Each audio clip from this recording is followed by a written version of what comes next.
Hello guys. So in the previous lecture we were discussing about the job characteristics model and we have completed it. Now we will see the factors affecting job design.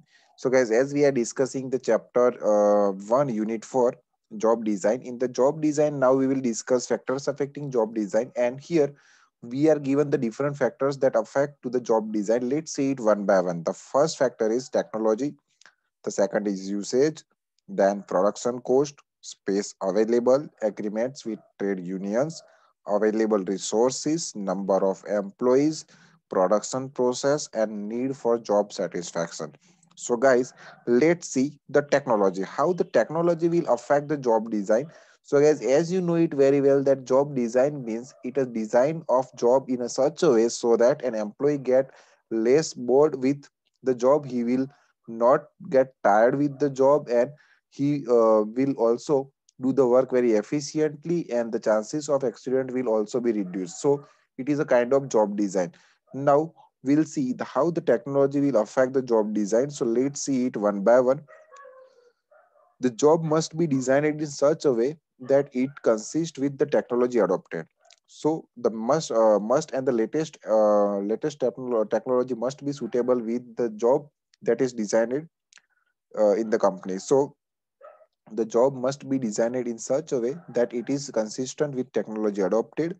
The job design in automatic plants and those in factories using general purpose machine, the design would be different. So the job design should be, we can say, comfortable with the technology that is being used in the market. Now usage, the firm final decision the final decision of the job must be prepared only after studying the usage and customs of the industry concerned and its effect on efficiency and productivity. So guys, whenever the job design is being prepared, it must be implemented. It must be implemented, but before implementation there must be some demonstration of the usage of the job design. Third one is production cost. The aim of efficient production is to reduce cost of production. This objective must be capable of being achieved in any efficiency system, because this is most important factor affecting the job design. So whenever the job is being designed, there must be something that keep in mind is that is production cost. That whenever the employees are doing job, if we think only about the employees, that we design our job in such a way so that employee can do the work very comfortably and they do not get tired and they do not get bored with the job. But if they will get comfortable but our cost of production will be increased, then what? So we also need to think about the production cost, and we also need to think about not only production cost but also with that the comfort zone of the employees. So we also need to balance both the thing. When the employees are comfortable to do the work and our production cost will also be decreased or the reduced, then we can say that our job design is quite good. Now we will see the fourth one, that is space available. Generally, as part of good physical condition, there must be enough space for the movement of workers while he is on the job. So here it is very basic thing that to understand that an employee should get enough space around him to do the work whenever he is doing the work. Now agreement with trade unions. For all the aspect of production, there are generally agreements entered into by trade unions and management. If any job design contravenes the agreement, the job will be redesigned. Available resources. Jobs can be designed keeping in the view machines and the types of equipment presently in use and expenses likely to be incurred in acquiring. For example, in an industry where production is carried on by automatic machine, many changes will have to be made in job design too, and they may not be adjustable with tools and machines. Now, number of employees matters such as the number and types of employees working at present, the types of jobs and the number of workers required in future will all have to be taken into consideration. Jobs should not be so designed that many workers may have to be relieved and new recruitment of workers is to be made. All this is not desirable. So guys, whenever we are designing our job, we also need to keep in mind that our job design should be in such a way so that we need not to recruit new workers. We can manage our task in the available workers of the company. So Whenever we need to recruit new workers, it is not desirable for any company. Number 8, production process. The job design is also affected by the types of production process. For example, job design will be different in assembly line production and job order production. So the production process will also affect the job design. Whenever we are designing our job, we need to keep it in mind about our production process, that how the production of our product is being done. And the last factor is need for job satisfaction. It is essentially that job design must result in job satisfaction. For this, the motivating factors of Herzberg's two-factor theory must be incorporated in the job. So, need for satisfaction means whenever you are designing the job, you also need to keep in mind that whatever the design of the job is, an employee should be satisfied with the job so that he can do the work comfortably, and an organization or the company will get maximum contribution of the employee. Now, guys, we will see the importance of job design. Why we need to design our job, why we need to think about the comfort zone of an employee, why we need to think about the working process of an employee, why we need to think about job rotation, and why we need to think about the tiredness and boredom of the employees. So, here we are given the importance of the job design. Let's see. The logical sequence to job analysis is job design. Job analysis provides job related data and also skills and knowledge expected of the equipment to discharge the job. Job design involves conscious efforts to organize tasks, duties, and responsibilities into a unit of work to achieve certain objectives. The importance of job design needs not to be over emphasized. The design of jobs has a crucial impact on organization and employees' objectives. From the organization's perspective, the way tasks and responsibilities are grouped can affect the productivity and cost. Jobs that are not satisfying or are too demanding are difficult to fill. Boring jobs may lead to a higher turnover. So, our employees' turnover will be increased if the job is too boring. So, jobs should be designed in such a way so that an employee can do the work very easily and he likes the work. For an employer, motivation and job satisfaction are affected by the match between job factors, content, qualification, and rewards, and personal needs. Therefore, the thoughtful design of jobs can help both the organization and its employees to achieve their objectives. Here, the third importance is jobs are more than a collection of tasks recorded on a job analysis schedule and summarized in a job description. Jobs are the foundation of organization productivity and employee satisfaction or lack thereof.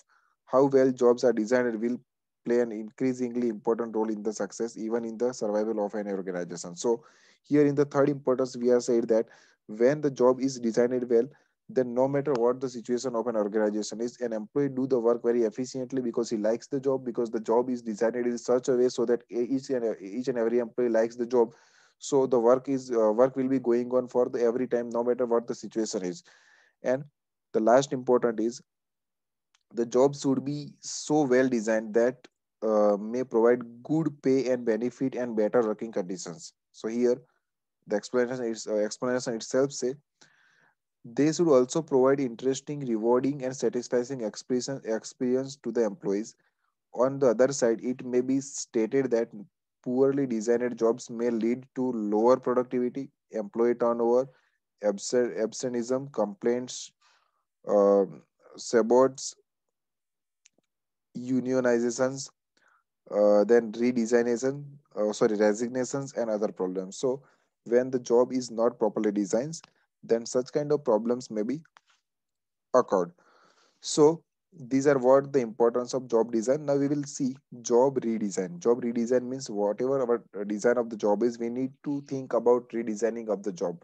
We need to rearrange the job functions. Let's see. For the last few years, business managers, engineers, and psychologists have been taking keen interest in job design. Workers have become conscious about their interests. In such circumstances, changes in old method are inevitable. Following arrangements are thought of in redesigning the jobs. So whenever we want to redesign our jobs, we need to keep in mind these five different things. Let's see it one by one. The present job design are analyzed if productivity is at low level and there is dissatisfaction among employees because they are not comfortable at the work. Then management considers changes in job design. First thing. Second, if the work is repetitive and of routine nature and the workers are feeling boredom and fatigue, then job enlargement is undertaken in which workers are given additional work to the same level. So when an employee is doing the same kind of work since long and he is get bored with the same kind of work or the repetitive work, job enlargement can be undertaken to get out of this issue. Now, third, if workers are educated and motivated, if their lower level needs are satisfied, then job enrichment is undertaken, in which additional work of a different nature and challenging one is allotted to them. This involves use of variety of skills and the part of workers. So here we need to use job enrichment if the workers are educated and their basic needs are satisfied. Fourth one is if a new plant is to be installed, job design is scientifically considered from the beginning.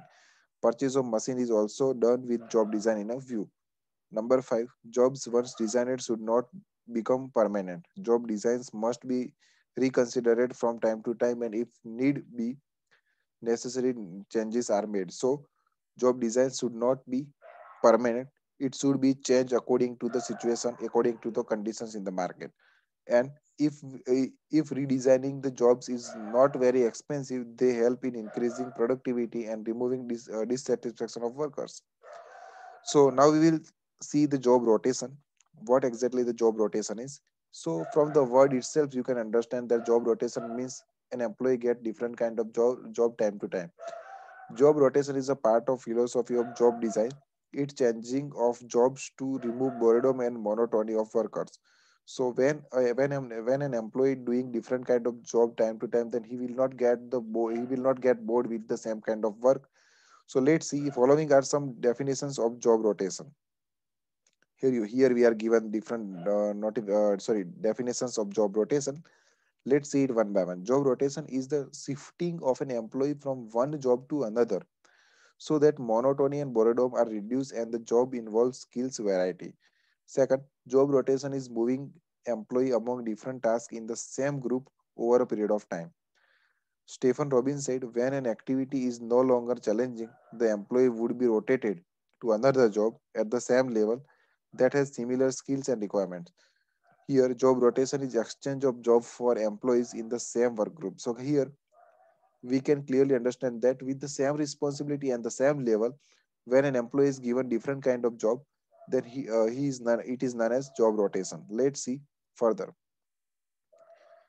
Here, okay, here we are given an example. A clerk in a bank may be asked to accept checks for some time, then to write a scroll book, then to write ledgers. So when a person is been given different kind of work at the same level is known as job rotation. Advantage. Some of the advantage of job rotations as follows. So here we are given an advantage of job rotations. Let's see. Increase variety, reduce boredom and monotony, flexibility in scheduling work, staffing become easier, development of employees, reduce misappropriations. So let's see. First of all, increase variety. It increases the job variety to workers and increases skill. Second, reduce boredom and monotony. As the worker is being given different jobs, his boredom and monotony in doing the same type of job is reduced. Third, flexibility in scheduling work. It gives flexibility to management in scheduling the work. The employees learn wider range of skills. Hence, in case of leave of other employees due to sickness or other reasons, the vacancies can be filled. So, by doing different kind of job, an employee will be able to do all kind of work. So, whenever other employees are sick or whatever, whenever we need employees at different job, we can get those employees to do the work because they are expert by doing different kind of work. However, staffing become easier as the employee learns different types of skill. The problem of staffing become easy for the management. Number five, management of employees. As the employee learns all types of job in the same job group, his skills and ability to work in that group develops and reduce misappropriation. When employees are shifted from one post to another, the employees will not dare to misappropriate money. Now here we will see the disadvantages of job rotation. What are the disadvantages of job rotation? Let's see it one by one. The first one is no extension of job, no challenge, creates disruption, expensive, stress, no motivation. How? Let's see the explanation. No extension of job. The job rotation does not really change the job variety. Hence, there is no extensions and not does not reduce boredom. In the job rotation, an employee will get the same kind of work, so there will be no variety actually, and the employee will get bored. No challenge. It does not involve allotting any other challenging job to the employee, and does not involve any additional responsibility. Creates disruption. Job rotation creates disruption. Other employees have to adjust to the new employee. The supervisor may also have to spend more time in answering questions and teaching the work to him. So it will create disturbance, or we can say disruption. Both are similar. Expensive. Shifting people around has cost. There will be more wastage, more time will be lost, and money will have to be spent to teach him new work every time he is shifted. Stress. An employee is frequently shifted. He is not able to work in peace. In fact, he is always working under stress of learning new jobs and adjust to the new work. So, stress will create if the job rotation is being done, and no motivation. As Robbins has said, rotation is a weak solution to jobs that score low on motivating potential. Employees are unlikely to have experienced greater meaningfulness from their work by having done for boring jobs during the year instead of one. So there will be no motivations for the employee to have rotation. So here we have seen the job rotation, the advantages and disadvantages of job rotation. Now we will see job enlargement. What is job enlargement? By word we can easily understand that there is some additional to the present job. In the modern industry, there is an over specialization and the workers prepares only a very small part of the whole product. He does not know the importance of his job or even what the whole process is. So as we have discussed this thing before, hence his work has become routine, boring and dull. It results into fatigue and monotony, and he derives no job satisfaction. So, in response to this criticism, job enlargement is suggested, in which job is so enlarged as to utilize more of the abilities of the employees. Some more task is added to his routine. Some more task is added to his routine. Specialized job. It widens the number of tasks that employees must do, and thus it adds variety. So, here we are given a case study that need to be read by yourself. We will see the meaning of job enlargement. In simple word, job enlargement is the reverse of job specialization. In other words, in the words of Cambridge, job enlargement is the expansion of job content to include a wider variety of tasks and to increase the worker's freedom of space, responsibility, and checking quality and discretion for method. So, in the job enlargement, an employee is given the additional kind of work with the present work. So whatever his present work is, he is given an additional work. So he did not to wait for anything. He can do his work continuously. According to Robert Cooper, job enlargement is adding more to the present job design and introducing variety into it. As one author has written, job enlargement is the horizontal expansion of job in which the worker working on it does not require additional skill, and he employs does variety of job. So guys, these are all the definitions of job enlargement. Now we will see the characteristics of job enlargement. From the above definitions, the following characteristics of job enlargement can be derived. Here, the first one is expansion of job, second is removes boredom, third is increased job satisfaction, four is diversity and job, fifth is utilization of workers' ability, six is horizontal expansion, and seventh is increased productivity. So let's see it one by one. The one is expansion of job. The worker is given additional job similar to the one which he is doing. Thus, there is an expansion of job, or we can say enlargement. Second is remove boredom. Job enlargement leads to variety in tasks. As a result, the boredom of the worker will be reduced. Third is increased job satisfaction. The worker is given freedom in deciding the pace of work and selection of the work method. So there will be the satisfaction in the job. Fourth is diversity in job. The worker may be asked to check the quality of work and also supervise the working. It brings diversity in jobs. He has to do more than one job. So there is a diversity in the job. Number five, utilization of workers' ability.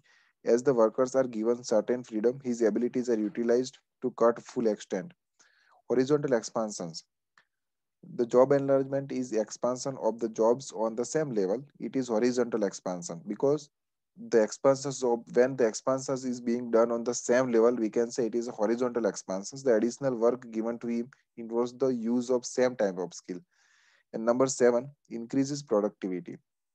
As Tiffin and McCormick have said, the reported effects of job enlargement programs include improved attitudes on the part of personnel, reduced turnover and absenteeism, increased productivity, and improved quality. So, job enlargement is quite a positive thing and a beneficial, we can say favorable thing for any organization or the company, because in the job enlargement, an employee will do additional kind of work with his present job. So, the productivity of the employee will be increased and company will also get the benefit of that. Now here we are given a case study of IBM company International Business Machine of 1943 of the job enlargement, that they have adopted the job enlargement and they have got some positive kind of response from the job enlargement, that you need to read it by yourself as it is given the case study of the company. Now we will see advantage of job enlargement. The following are the advantages of job enlargement.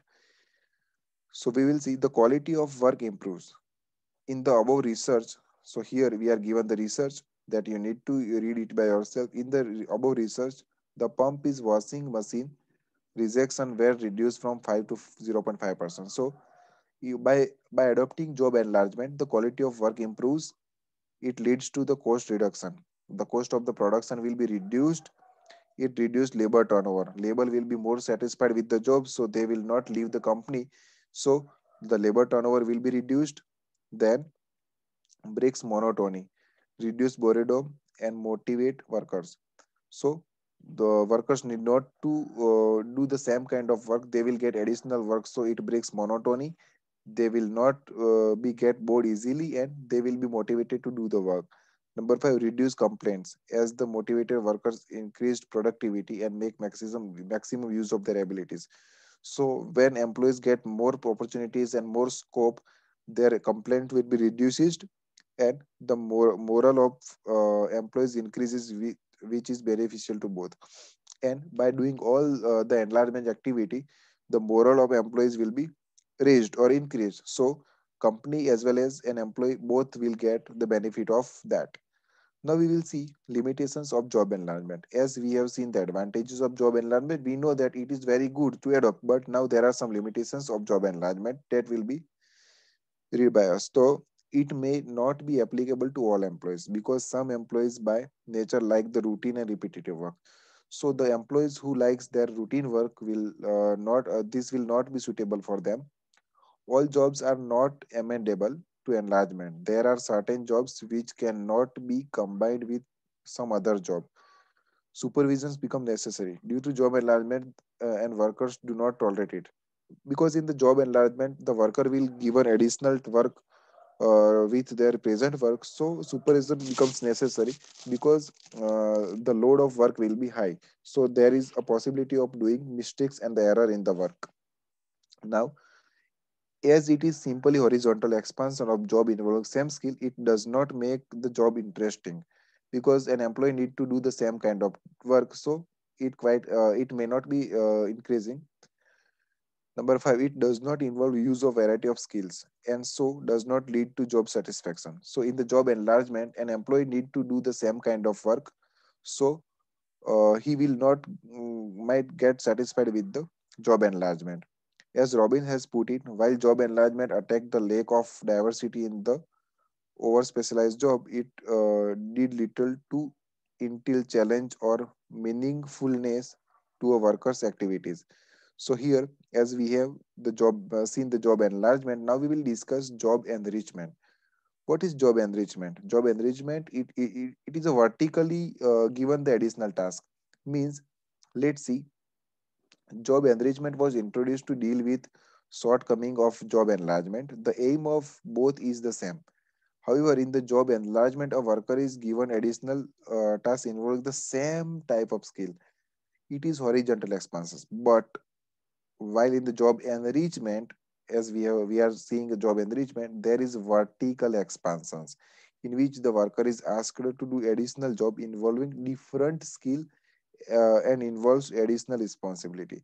So when a worker is asked to do the new kind of job, a superior kind of job with his present job, it is known as enrichment. So it becomes challenging. The motivating factors of Herzberg's two-factor theory are used in job enrichment. In terms of Maslow's need theory, it tries to satisfy higher level needs of employees. Job enrichment was the direct result of Herzberg's motivation theory. So job enrichment means when an employee is given superior kind of work with his present job is known as job enrichment. Now we will see the definitions of job enrichment. According to Phrase Luthans, job enrichment is concerned with designing jobs that include a greater variety of work content, require a higher level of knowledge and skill, give workers more autonomy and responsibility in terms of planning, directing, and controlling their own performance, and provide the opportunity for personal growth and the meaningful work experience. Now we will see the other definition. Stephen Robbins has said job enrichment refers to the vertical expansion of job and increases the degree to which the worker controls the planning, execution, and evaluations of his job. And the third definition, Keith Davis has written, job enrichment means that additional motivators are added to the job to make it more rewarding.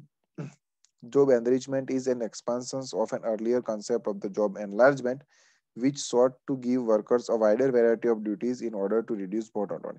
So, guys, in the job enlargement, worker will be given an additional task or the same kind of additional work, but in job enrichment, worker will get superior kind of additional work. So, it is known as job enrichment. Now we will see the characteristics of job enrichment. So there are characteristics of job enrichment, that is diversity in jobs, improved skill, decision freedom, additional responsibility, development of employees, worker become meaningful, include motivating factors. So we will see the characteristics of job enrichment in the next lecture. Meanwhile, goodbye and have a good day.